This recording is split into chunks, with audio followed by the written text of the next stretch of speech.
welcome back to my channel, and as you all know, my name is Dinkle, and today I'm going to talk about how to style your black shorts. Yes, this is my black shorts.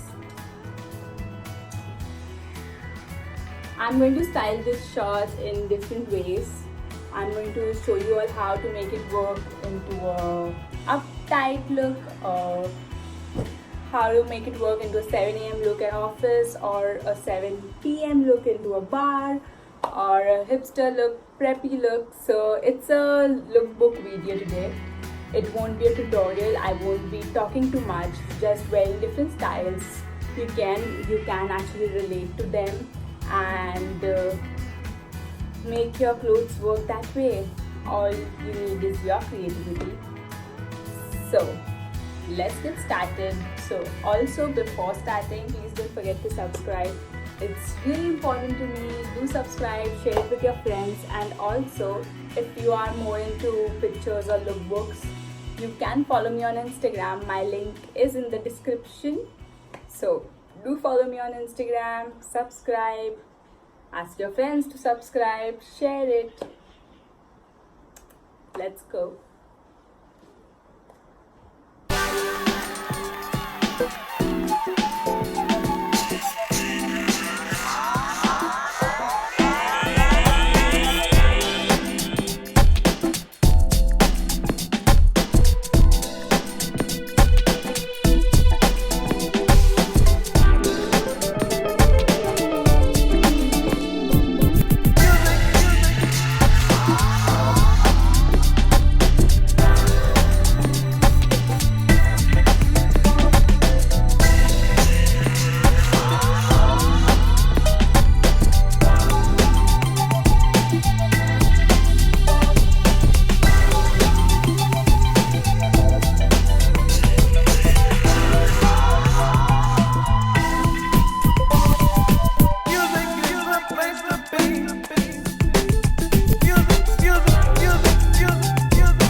I'm not really sure how people are going to respond to it. This was my first lookbook video. Do let me know how you liked it, and thank you so much for watching. Also, if you haven't subscribed already, what are you waiting for? Do it now. Subscribe, hit the button below, it's free. See you in my next video. Most probably I'll upload a new video on Thursday. So stay tuned. Also, click on the bell icon so you can be updated with my videos. Bye bye.